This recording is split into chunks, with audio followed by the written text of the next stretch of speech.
Hey guys, welcome to House Talk, home of all things house music. I'm your host, Summer, and today we have a very special guest in the studio. We have the one, the only Margie from the Anjuna Florida family. Hi, Summer. Thank you so much for having me. I'm like super nervous over here. You're fine. No, thank you so much for having me on. This is just so fantastic. I can't wait to just Dive in. Yeah, let's do it. Yeah, okay. So for those of you that know me personally and follow me on Instagram, you all know I'm a big Anjuna princess, and I really, really love Anjuna and TNH, and I'm so happy that we were able to get one of the members of the chapter in here to just kind of go over some all things Anjuna and maybe some TNH thing. So we'll go into this. Yeah, absolutely. Okay, so what got you into Anjuna? This is so I have been a big fan of just house music, disco, freestyle. I'm a New Yorker, so this was something I was raised with. And in the early 90s, lots of house music, trance, jungle, that old techno stuff had come out, and I gravitated towards that. So I've been into trance specifically for quite some time. Okay. I feel like I'm gonna Take your time. No. So there used to be these apps we would download, and we could get free music, even though we weren't supposed to get the free music. The Napster days. Yeah, LimeWire, BearShare, all those. And so I would listen to occasionally just sets. And I'm talking about late 90s sets from Pete Tong's Essential Mix, BBC Radio 1, and just different types of mixes from Nights Out. Love BBC. Yeah. So, I grew up going to Limelight, Tunnel, Sound Factory, all these like super iconic nightclubs in New York City. Wow. I'm a little older than Summer. So, I just recall hearing just a couple of tracks via these downloadable sites, and I gravitated towards this sound and it was similar to like Armin van Buuren, and we had Paul Oakenfold in those days, and oh my God, Paul Oakenfold. I know. I mean, that's taking it back. Yeah. That's why I was sitting at EDC this past November on the floor eating an arepa, just chilling out to Paul Van Dyke, because it was just like, it was iconic. Yeah. And then I danced. But either way, just really following along Above and Beyond is who initially is where I started. Madonna, Feels Like a Girl remix. Everybody knows that story. That's been out for a while. I would say the first piece of music I purchased was in 2006. Okay. There's an iconic record store that's no longer there called Tower Records in New York, in the Village. Wow. And it was 2006. I had just gotten married, and I was questioning everything about my life then. I went to meet some friends for dinner at this place called Gonzalez and Gonzalez. It's like big old hat. I think it's still there. I don't know. And I had some time to kill, so I went to Tower Records. They had these listening stations, and Tri-State had just come out. Okay. And I listened to, the big song was, I guess, Can't Sleep. Okay. But for me, it was Home. And that just solidified things for me. I bought the CD after dinner. I was living in Brooklyn at the time, and it was like an hour commute. So I popped the CD and just bawled my eyes on the F train all the way to Bay Parkway in Brooklyn. And that was Above and Beyond? That was Above and Beyond's Tri-State. And so I feel like we all start with Above and Beyond. I think that for a lot of us, starting with Above and Beyond is that key, that doorway. Now, the door for me was opened way before Above and Beyond, but that was the gravitational pull, and the whole Anjunadeep-Anjunabeats kind of just flourished from there. And you have all these like amazing artists that like Gabriel and Dresden is like, they're iconic, they're OGs. And yeah, that's kind of where it started for me personally. I think the first Anjuna artists I ever heard were Above and Beyond, Counting Down the Days. It's the Yodo remix with Gemma Hayes. Oh, yeah, I love that one. And then Latrell Into Clouds. Yes. And Ben Bomer. I think it was Purple. I can't remember, but it was a Ben Bomer song. And those were the top artists that really got me into the whole Anjuna like vibe. Right. So who started the Anjuna Family Chapter in Florida? Anjuna Family Florida was started by J. Rosa, right? Okay. J. Rosa started it, I believe, 2018. And it was essentially, like 2018, 2019, essentially just a place for fam in Florida to go to she just loved posting kind of video clips and just kind of spreading that vibe. Yeah. And then it became just more promoting the Anjuna related events in the state of Florida. So any Anjuna artist coming in, whether it's for a festival or a standalone concert or what have you, she would post, and then eventually have ticket links so that if you wanted to buy a ticket, you can conveniently just go into the link in the bio and get a ticket for the event. You don't have to search very much for it. And it's just, it's grown a lot. It can be very overwhelming to run the page. And she asked Josh and I to be admins since we do help with back end things. Yeah. During Above and Beyond set at Oasis in 2021. And the photo I have on my phone when she calls me is me and her hugging and crying just after she asked me. I feel like Above and Beyond always brings out emotion because I saw them this past October at the Haunted Carnival at where Armature Works. Yeah, I'm so sad I missed that. And I went to the show, and I'm not a crier and was crying during Gratitude. And so Above and Beyond, like if you have not seen Above and Beyond live, I strongly advise you put them on your bucket list and go see them. They're worth every penny. I think that one of the biggest things is that they really connect with the crowd, not just lyrically and in an audible sense, but there's an emotional connection as well, and it's amplified by their communications via the screen. So we've almost come to expect to see their words and to give us that. Okay, so tell me a little bit about I feel like Above and Beyond, I was so shocked they were typing messages like on the screen, and it was a really loving, peaceful vibe. I felt like everyone was so connected. From what I understand, since I actually had a ticket to that show, and I got a last minute trip to Taiwan with the Taiwan Tourism Board, just based on my career.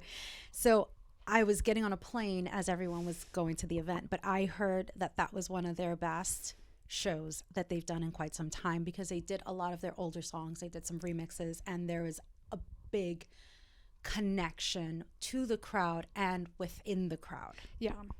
I always feel when I go to an Anjuna show, people are there for the music. It's not, sure, it's the club. People like to have a good time.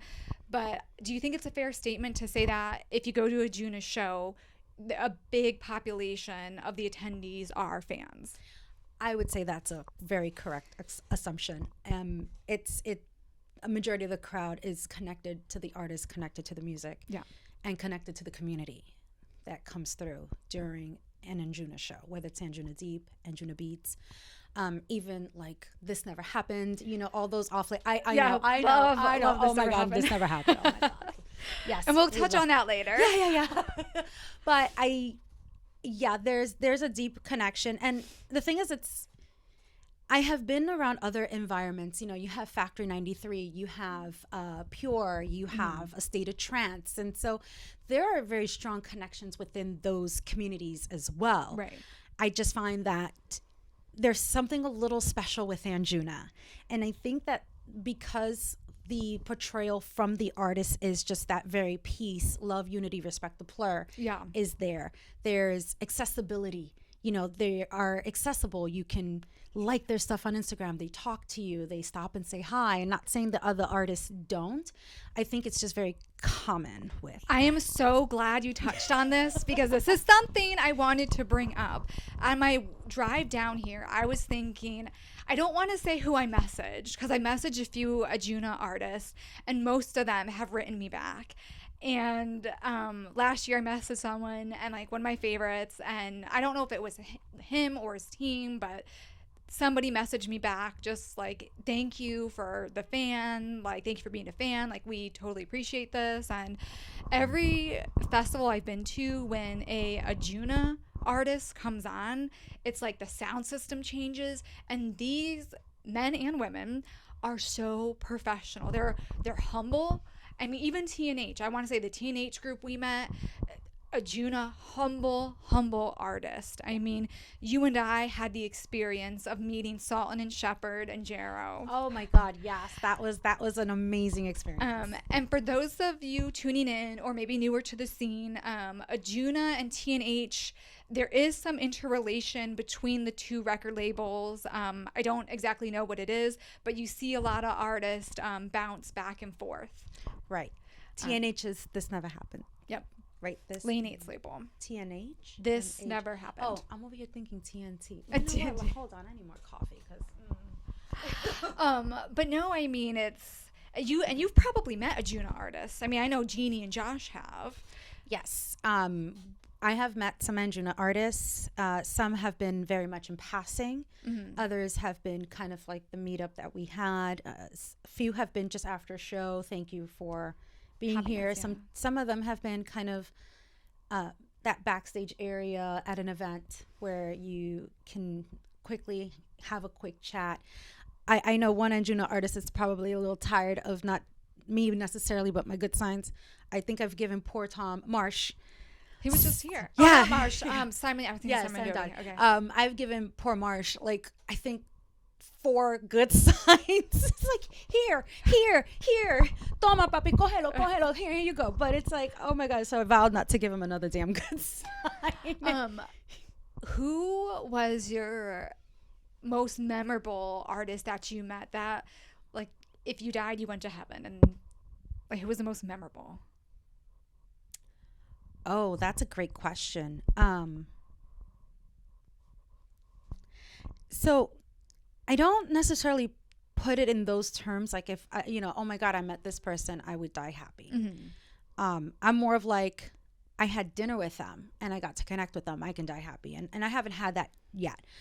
So I would say that I've met Pavo and Jono, a brief meet and greet. Yeah, brief meet and greet. Very, very sweet. I've met, I've spoken and hung out with like Gen X, Sunny Lax, I Love Nas, and who else? Of course, Marsh, chatted with Spencer Brown. There've been some artists that we've met in passing. I don't necessarily like fangirl out too much. There's only one person on the whole planet I fangirled out once, and I was 16, and that was Jack Nicholson in an elevator in New York, and I almost pissed myself. But other than that, I don't fangirl very much. I may have moments where like, oh my God, but then they go over quickly because I don't want to be that person. I had to say, when we met Sultan, Shepard, and Jero, it was the first one there. I showed up 2 hours early. Oh my God, you sure did. I love it. And because I really wanted to meet them, and I couldn't believe how tall Sultan and Shepard are. And like, I was so nervous to meet them, and the bartender, Mandy. Oh, she's awesome. Mandy brought me over to them. She's like, this is Summer. She's really nervous to talk to you guys. And then Jero could tell I was getting nervous, and he kind of pulled me aside, and he was, a 10 out of 10 and so polite. Yes. So, all these guys are so humble. Yes. So that was my first moment actually meeting like an artist of that caliber. I would love to meet Ben Bomer, Latrell, Marsh, but we haven't seen these artists come through, which brings me to another topic. Do you think we've seen a decline in Anjuna artists in Florida, and what do you think is contributing to that? That's a great question. And it's not a question that is just that has one answer. Right. So I know that with Miami, the closing of Treehouse and such kind of contributed to. I didn't know Treehouse closed. Yeah, some stuff went out there, and that kind of contributed. Finding spaces for our artists, these artists, our artists, like I own them. It can be a challenge. So I see that they're coming through in Miami, plentiful.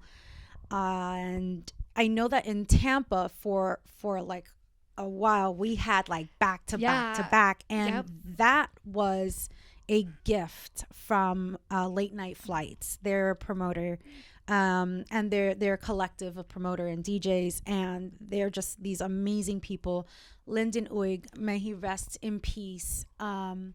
He was that person that brought them in. He brought in a lot of Anjuna artists.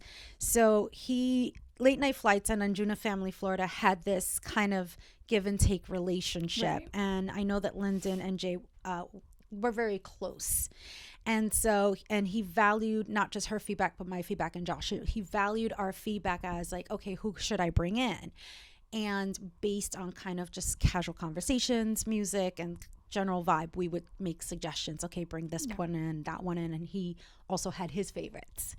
So he brought a lot of artists to, I know it's Ichikoro, Water, The Edge with his passing, and it just halted things because he was the founder of Late Night. No, not necessarily. Okay. He was like, he had that financial backing. Yeah. To bring these artists in. And I think that, we would love to see more Anjuna. Once PTL closed, as we all know what happened there, I know that Elixir in Orlando picked up a lot of the DJs. So we started seeing more DJs at Elixir, and definitely like Vanguard and places like that in Orlando. Is there a shift? There's also a shift in where people are going as far as musically. It's like they're discovering other artists and so on. Like what I've noticed in Tampa is there's been so much catering to the bass heads and the dubsteps, and there's nothing wrong with that, folks. There's nothing wrong with that. It's just hard for us progressive melodic house fans to find venues that bring in these artists without having to make the drive to Orlando, or God forbid we have to go to Miami, because Ben Bomer played here not too long ago at Club Space, but on a Sunday. And so it made it really hard for people that, wanted to go. So yeah, I'm hoping some of us work. I know it's hard to believe, right? Some of us have bills to pay. And the Ritz did bring in tin liquor, and like that, I felt like that was like a nice treat, but not to talk negatively, but I'm just stating the facts, and maybe it's because of ticket sales or whatnot. So this is not my specialty, but we haven't seen, the Ritz bring in anybody else from Anjuna or TNH. And maybe that's just their business model, and that's okay. I'm not shaming you for anyone from the Ritz watching this. But I am excited tonight. Jeremy Orlander is going to be at High Park Cafe. This episode is going to air after he's been here. But, and I hear he's an OG. He's definitely an OG Anjuna. Yes. Okay. Yeah, he's old school. I did not know of him until I think it was Jeannie posted the flyer last week, and I was like, let me listen to this. And I listened to him. I was like, I haven't been to a show in 2 months. I'm going to this one. Yes. So I feel like when you get older, you gotta be more. I'm more picky and choosy of where I go, where I want to spend the money, because I'm an experienced person. And this leads me into our next segment is you and I have attended a few shows together. Yes. And we've vibed out. And let me tell you, she has the coolest fans. I love your fans. Like, I forgot I had two I was gonna bring and ask you which one I should bring.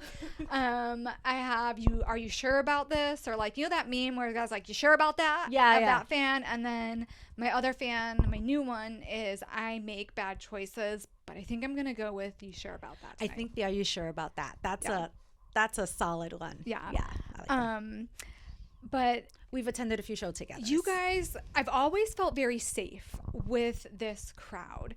Even when I leave the group, somehow somebody finds me at the end of the night, or somebody sees, like, I remember the first time I met you and Jeannie was at the Late Night Flights 5th year anniversary party at the Floridian Social. And you ladies were like so protective of me. And I felt like I appreciate that. Because as a little person, I mean, Margie and I are both vertically challenged, but I'm pretty tiny. You know, we were like, hey, you okay? Like, you dudes, back up, give her some space. And it's nice to have I think that part of that has to do with, you know, Jay and I actually both like Puerto Rican from New York. Okay. So that's a whole different thing right there. But we, you know, as women, we're not safe. Yeah. We're just not safe. Like when we leave our home, we're not safe in general. It's, you know, until we live in a time where we as women could just go wherever and be safe, it's different. So I find that if I see you, I'm like, hey, you okay? You good? Yeah. You know, how are you getting home? Yeah. How are you getting home? How am I getting home? It's such a challenge.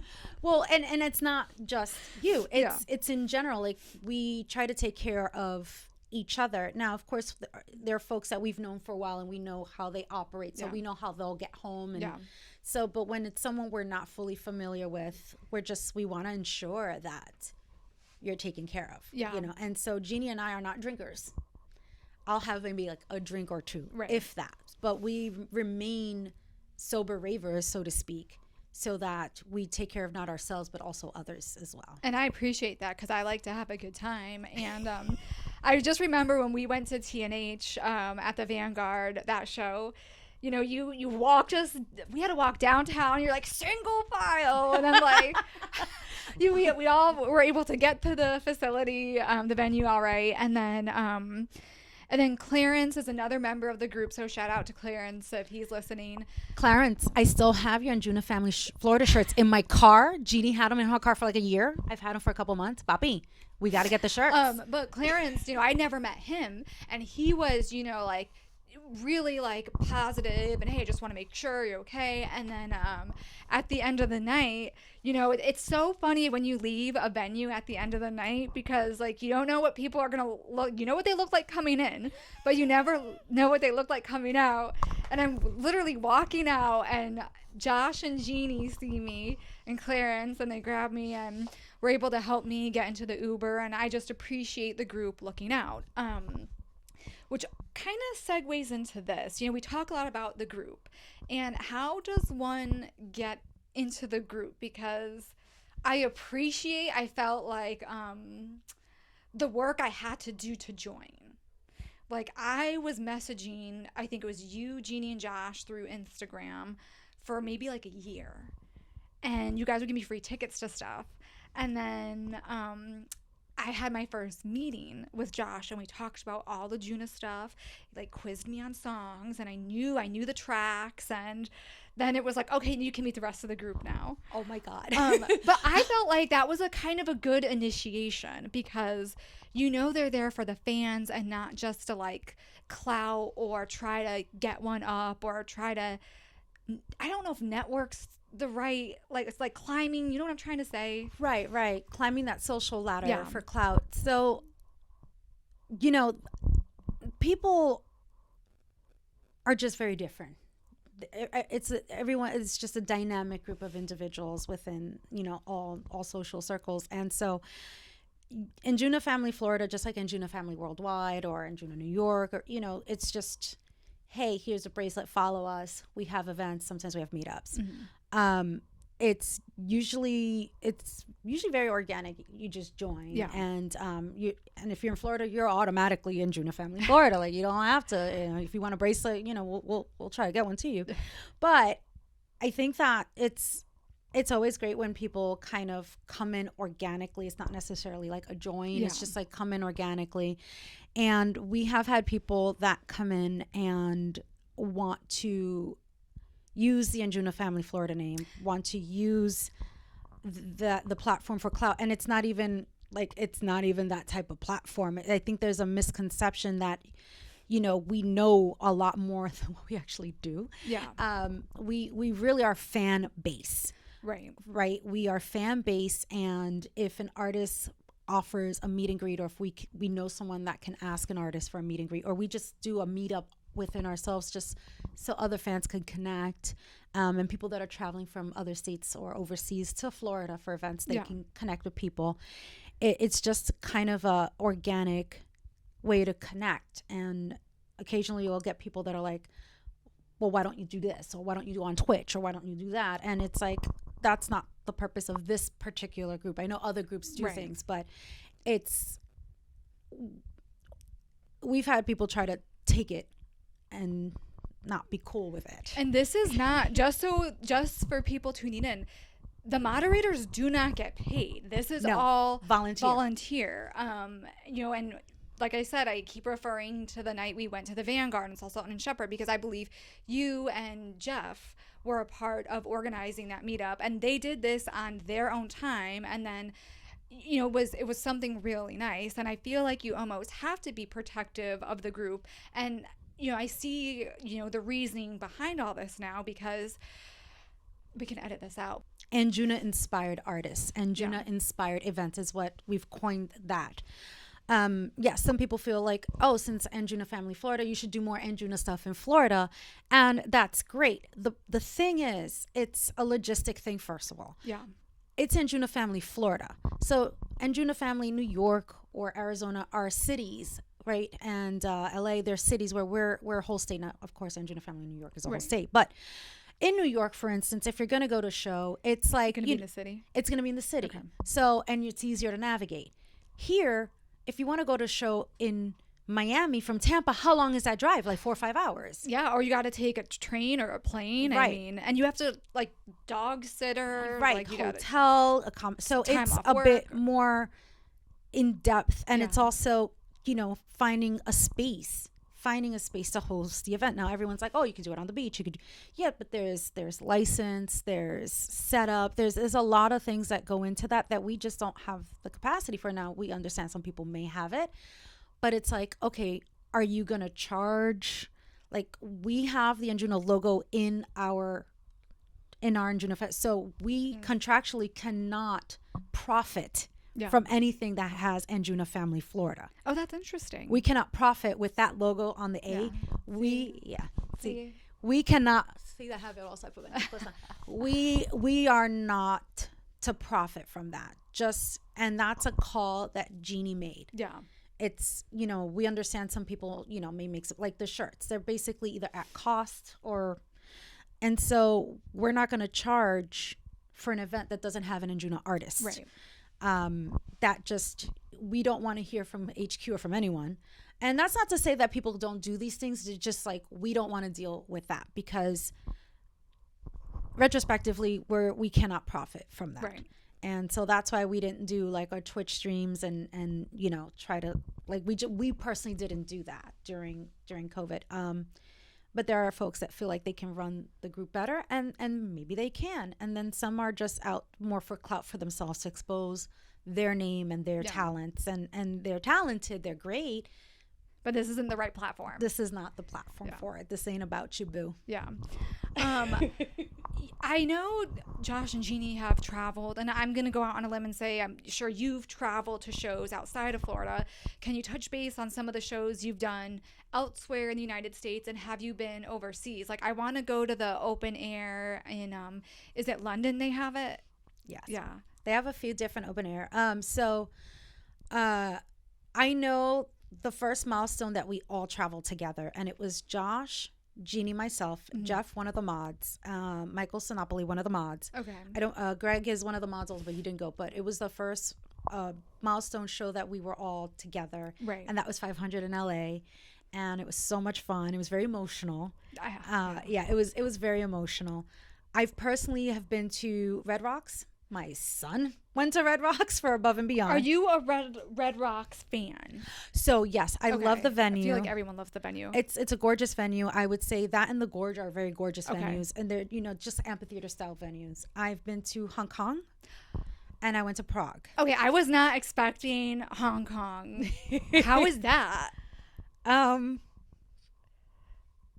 cried so much. Really? I did. It was just a little background on me. I grew up very, very poor, very impoverished in public housing, New York City. There were days where I didn't know where my next meal was coming from. I'm picking mold off of bread. Right. And then I fast forward to my early 40s in 2018. And I went to China for a week first alone. And I explored a bit, did this like 6.5, 7 hour hike on the Great Wall of China. Okay. And so I end up in Hong Kong, and there I am. I managed to get this little front row spot just before Above and Beyond came on. So I'm next to actually Clarence. Clarence is tall. I know, I'm next to Clarence. And then this young man next to me who I had just briefly during that set known. And then forward to ABGT 500 LA, I'm staying at an Airbnb with the Anjuna, Colorado fam. And he's there. And I was like, I thought you were Asian. He's like, I'm Peruvian or something like that. Either way, I'm front row in Hong Kong. And as the music starts and Liquid Love hits my ears, and then that dragon appears on the screen, I am bawling. And I'm looking, and Clarence is looking at me like, what's wrong with you? and I'm like, you don't understand, Poppy. Like, you don't understand. Like you don't understand what it was like for someone like me who statistically should not be alive based on my environment to be at a milestone show with Above and Beyond, have met some super cool people.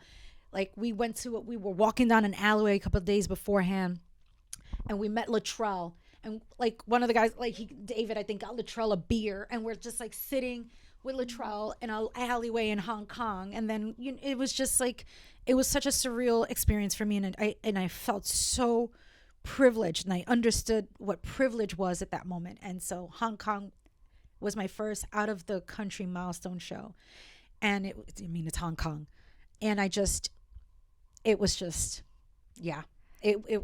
amazing. My friends Casey and Bob got engaged during Andrew Bayer's set just before, and so I scattered my ex's mom's ashes during Latrell's set at Open Air in Hong Kong. Like there's just so many components to that, and I think that when you attend a milestone show, especially out of the country, it makes for such a special experience.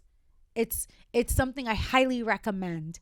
If you haven't done an international milestone show, do so and see a bit of the world before you get to that city. Wow. That thank you for sharing that. I was not expecting Hong Kong to come out of your mouth, and thank you for opening up and being vulnerable and sharing some of your personal struggles, and then your experience. I mean, in your journey. That's great. I mean, if you can do it, there's hope, Yeah. Like, would you tell people, like, don't give up if they're struggling? Absolutely. Your story is your glory. Yeah. So That's such a beautiful thing to Yes. say. Right. so that, and then Prague. I feel like I just have this idea in my head right now, because you are a travel agent. This June will be 22 years of travel agent. Oh my God. I feel like you could be like an EDM travel agent, because I even reached out to you about Tulum because I wanted to go to Open Air, but it didn't work out, unfortunately, or maybe fortunately. Like, maybe I dodged a bullet. Who knows? But I think that could be really lucrative, like you doing like setting up EDM travel stuff. And I actually do. Oh, It's very quiet. Okay. I do have Anjuna fam and Ray fam that come to me for travel planning, for different events, or Okay. for personal travel with their friends and family. I just don't advertise it. okay. It's quite, Tedious. well, no. It's so personal that Yeah. I almost feel like I'd be boasting, like, Yeah. oh yeah, I sent them to ADE, or they're at Creamfields, or they're Oh here my or there. God, Creamfields. I have Camel Fat plays that every year. Have you seen them? I have seen the sets online. I have Okay. not attended Creamfields. Have you ever seen Camel Fat live? Oh yeah. I've seen Oh my Camel Fat God. Live, yes. I've Yes. seen them so many, and they deliver like. Yeah, they do. Yeah. They sure do. Yes. Yeah. Them. Yeah. Um, But yeah, no. I think for Prague, one of my favorite sets to date, one of my go-to sets will be Tin Liquor at Prague. I mean, when they drop Children, holy hell, I was by the bathrooms. Crying. I was running. I'm running with my damn good sign from the bathrooms to try to see them because, you know, the moment I heard that, Yeah. it's like, oh, no. And then I was sad because they kept like removing the sound from the YouTube because they didn't have the rights, I think, for the track. That's interesting. And then but like now they have the rights so that we're able to put out. But that Tin Liquor set, I can watch that over and over again, and I see the faces of fam and friends and just people that I met and even people I didn't meet, and just that Anjuna joy in their faces. It's just, I'm telling you, Anjuna, like, people that go to these shows are mostly fans. That's why I really enjoy going to these shows, because I feel safe. And I feel like if there's somebody else from the chapter, like, that makes me feel at ease, because I do go to some shows alone, and like tonight I'm going to Jeremy Orlando alone. I believe we're gonna make an appearance. You're gonna try to make an appearance. We're gonna try to make an appearance. Yes.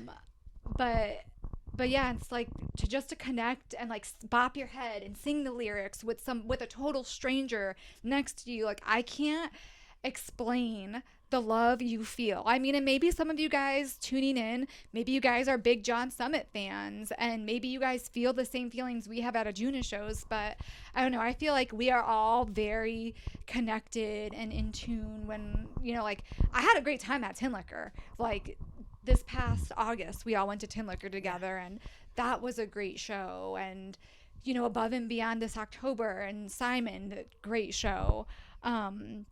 You know, who are you hoping to see in 2024 for Anjuna artists in Florida? You know, we could leave it open to Miami, but yeah, I guess we'll leave it open to Tampa, Orlando, Miami. Who do you want to see come through in 2024?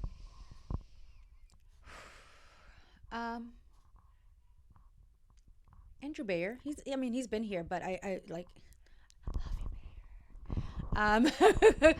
I would love to see,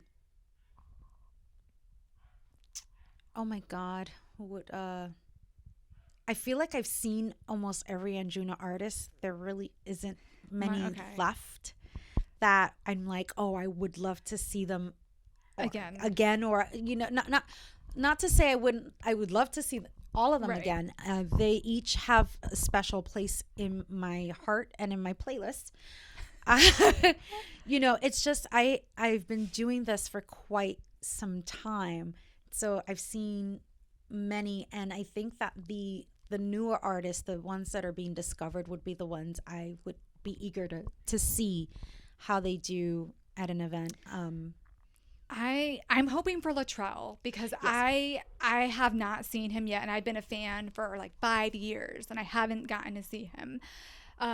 Ben, I felt like toured a lot in 2022, and in 2023 he came to Florida once, and it was at Space on a Sunday. Right. Ben Bomer would be great. I saw Above and Beyond. I saw Simon. I'd like to see Marsh. Marsh is somebody I'd like to see come through. I think at one point Marsh was practically living in Florida. Like, yeah, like I remember seeing him a lot and hearing him a lot, but this was, of course, a couple years ago, and you know, we love Marsh, so like, you can always come back. Ayato, I saw him last year at We Belong Here, and he played right after the 3-hour sunset set that Lane 8 played, and came on right after Lane 8. And I mean, I found God during those sets. Yato's sets can be super fun. Oh, his set was amazing. And I mean, like, he's an attractive guy too. Like, he's not bad. Oh yeah. I think, I want to say it was Anjunadeep Open Air, the first year that it was held at MABS, because the year before that it was Grams, so I want to say 2019. I remember Yodo, that set I didn't stop moving. Yeah, like, it was a fun set. It was similar to a set he did Chicago New Year's Eve that I went to with he and Spencer Brown did Chicago New Year's. So I was there with like some Chicago fam, with like Jennifer and my friend David. and that was a fun set too. But Yato he's fun. Like he's energetic and like cool. I'm trying to think, because we covered so much. I want to talk about new releases, and maybe I'm just not current with this, but I felt like for Anjuna artists, at least the ones that I follow, there weren't a ton of new releases. Latrell dropped 2 tracks, but he dropped them on TNH, I think. Right. It was Darling and Waves. Mm-hmm. Yep. And then Ben finally released a single that just came out. One Last Call. Yeah, One Last Call. Yeah. That's a good one. Yeah, that's a really, with Felix Raphael. Yes. A great vocalist. I just feel like we haven't seen a lot of new releases from these artists. I mean, do you think they're making music? Do you think they're taking a break? I mean, I know in 2022, Ben toured. I felt like it was every weekend we were seeing him somewhere. I think that a lot of art, it's that ebb and flow. Mm-hmm. Like, they're working on stuff. They've got personal stuff. Yeah, Latrell just had a baby. Yes. And it's an ebb and flow. So sometimes they're working on new music. Sometimes they're touring.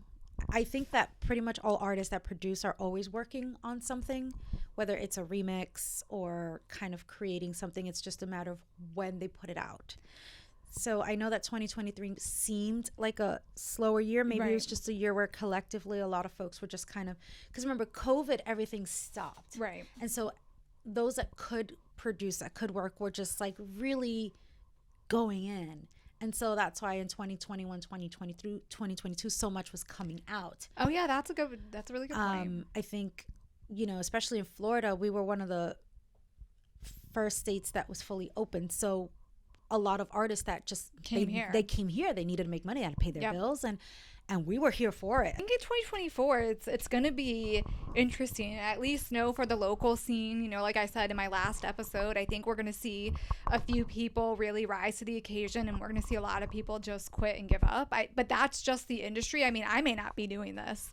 I might be doing something else. Who knows? Now, what about Miami Music Week? So have you done Miami Music Week? Girl, I used to fly down from New York to do Miami Music. But it was like the Winter Music Conference. And so could you tell us, because I'm debating on Miami Music Week, but the pool parties is what I was advised to do. Because I didn't learn this until last year. I thought Miami Music Week was Ultra. And then someone's like, no, they're two different. So can you educate myself and the viewers on Miami Music Week? So just to preface, when Miami Music Week comes around, the week before, we are all sitting around with bated breath, hoping that the Spring Breakers don't F it up for us. Oh, I didn't even think about Spring Breakers. For the last few years, there's always someone or something that there's a shootout. And so then there's curfews put in place in South Beach, which then causes promoters and artists to like, okay, are we going to be open? Do we have to move stuff around?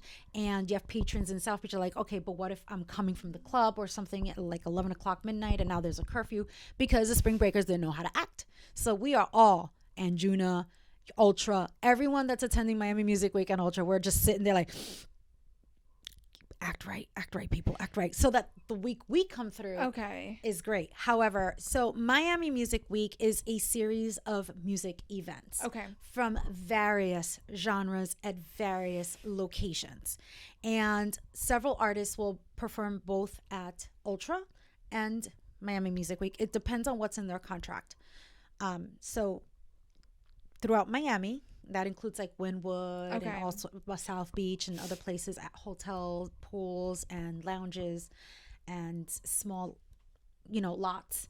There'll be a variety of events and concerts that are held. They usually start around Wednesday and end the following Sunday, Monday. Now, this episode will probably go live in maybe 5 days max. As far as I know, they have not released the lineup for Miami Music Week 2024. Most places will not release the lineup for quite some time. This is every year. Okay. We're just, because either they're dotting their I's, crossing their T's with the artists. confirming schedules, confirming locations, you know, a promoter and a club owner putting on an event. There's a lot of stuff happening behind that. So, for instance, Anjunadeep-Anjunabeats pool party, they usually don't release that lineup till a few weeks beforehand. Okay. So don't panic like me. Yeah, I messaged Jeannie. I said, am I nuts? Am I cuckoo? No. So I cannot find this lineup anywhere. I think the only lineups that are usually announced early are Ultra. If you could tell the viewers, like, you know, as we're closing this out, like, what would you tell the viewers, you know, about the EDM community, about Plur? And Plur is something I keep bringing up because I feel like we're seeing a huge decline in Plur. You know, like, what message do you want to convey to the fans? Not fans, call you guys fans, the listeners, the viewers. I think you were thinking like Anjuna fan or like, I guess just like anyone. Like, what? I think the one thing I could say is the world is so polarized. We can make a choice not to participate in that. And so when you come into the scene, when you come into an event, when you come into contact with fam, there's a need to understand that we're all coming from very personal spaces into a public space, and embracing each other is necessary for us to all move forward collectively. I think that the decline in Plur could be because we've been showcased to be, I don't even know if that's the right word, but there's a lot of polarization. This side, this color, that color, this sound, this aesthetic, that aesthetic. At the end of the day, it's the music, and it's how the music makes you feel. At the end of the day, when you cut us, we bleed the same color. At the end of the day, we all have a need for love. And we can either live in fear, and, you know, there are two founding sensations. It's love and fear. And fear produces a lot of negative. Yeah. Hate, polarization, dislike, judgment, criticism. And love produces just, it's love. And the music truly does unite us all, and it's something you have to remember. Like, we're here to be united. So the decline in Plur is really because outside sources are creating a polarization, and we should. Do you feel like, I feel like the scene used to be kind of like this little like secret, and now I feel like a lot of this is being mainstreamed, and we're having a wave, a new generation come into the scene, and they just don't know how to act. I mean, you think that's... So I've been raving since the early 90s. So I've seen the waves come in, wave after wave after wave. And with each generation that comes in, there's always that us versus them, versus we're all in this together. Yeah. And is there a difference as far as how people treat each other? So people are understanding that there's a need for compassion and caring and being kind, but it's you have to give it as well. You can't just expect it from everyone. I don't like to speak on the newer people coming in, the newer generation that are finding the music. I'm just grateful that the music is out there, because back when I started listening, you had to dig for stuff. Yeah. We, you know, the nightclubs, we weren't standing looking at the DJ. The DJ was like in a corner in the booth, and we were just dancing and sweating and battling each other. And it is different. And can I be like, oh, the old days were better? No, they're just different. Oh, I'm glad you kind of brought that example up of the DJ in the corner and everybody else was interacting and dancing with each other, because I can't stand when you're at a show, you're at an event, and I'm totally fine with people filming, because I film too, taking pictures. But, you know, I went to Odessa, and the person I went to Odessa with, like, we had really, really, really good seats. You know, we were having a great time. But the person next to us, like, literally was sitting down on their phone, texting, and it just was, like, not, like, if you don't want to be here, like, don't come. If you're going to sit on your phone, don't be here. That's actually quite common. You know, sometimes we just don't know what people are going through. Why were they on their phone? Yeah, that's like, is a it good work? point. Is it like a relationship thing? I know that I have gone to events to distract myself because I'm going through something. Yeah. And it's not distracting enough, or I get caught up in something, or I've attended events that I didn't care to attend. Yeah. Where, you know, I'm going with a friend because they like this particular type of music, and so I'm there for that friend, and I'm not really that into it. Yeah, that's a good, yeah. So That's a fair statement. And we never know where people are. So there've been shows and events where it's like, you know, especially when I hold a good sign, I have to be this person. Yeah. And so, you know, you have these folks that are maybe not there for the music, or just they're not in a headspace that they can enjoy and understand the vibe that we're collectively there to have. And so there are places that and certain shows that I've attended in very specific cities usually, Yeah.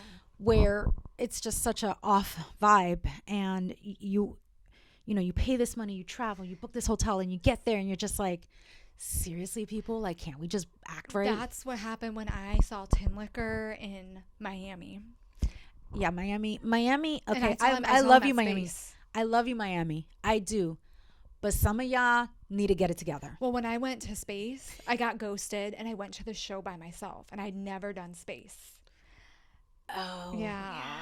So it was an experience. It was one for the books, but this is kind of a one-off. Like, I'm really excited to see Jeremy tonight because I think it's going to bring out a more mature crowd. I think the fans will be there, people for the music.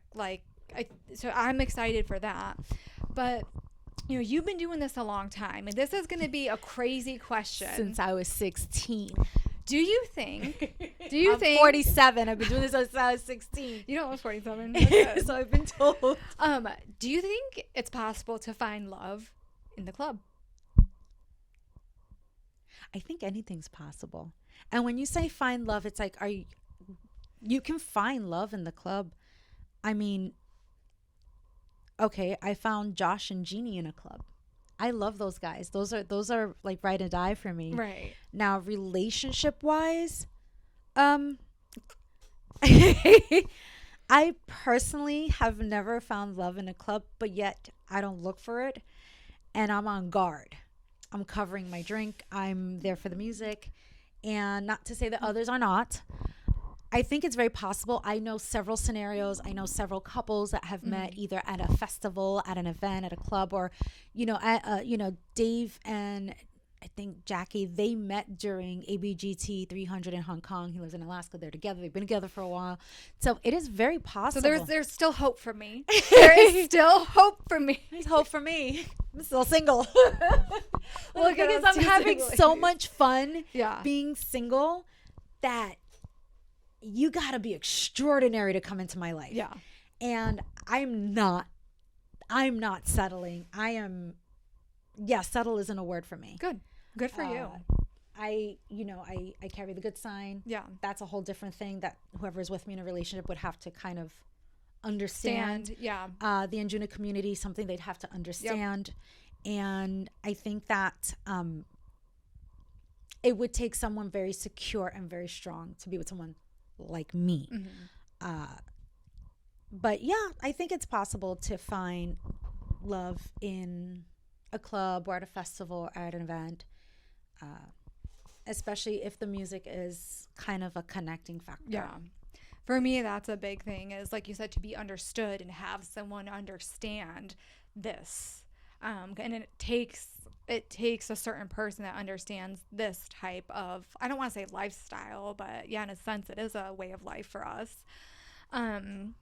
So I want to thank you so much for coming on. Is there anything else you want to touch base on before we wrap this up? Both of us will be out in Tampa tonight. Hopefully we'll be meeting up later at Hyde Park Cafe. But yeah, I want to just thank you for coming on, representing, Anjuna, and I'm so glad our paths crossed and that I got to become a part of the group. Yes, so we love you. You are such a vibe when we go out. You're just like this, like bouncy little, like hair just flying. You're just smiling and dancing. I don't think we're not getting into the fan clacking. It's like the whistles from the 90s. I toned it down. I toned it down. I know some people love it, and when it's on beat. I use it more as a shield because my fans are huge. So like if I have to go through the crowd, I'll like whip it out and like use it as a shield almost. Or like if somebody's like getting inappropriate, I kind of like. I had to do that at one of the peer parties. I had to take my fan and like hit somebody with it. Fan whacking instead of clacking. It's us ladies with fan whacking. Like, keep your thing away from us. Keep yourself away from us. Sorry.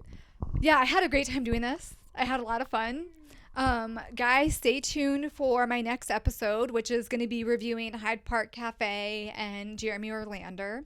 And Margie, thanks so much for making the drive down here and being my guest. No, thank you for asking Anjuna Family Florida to be a part of your podcast. This was very fun and very exciting.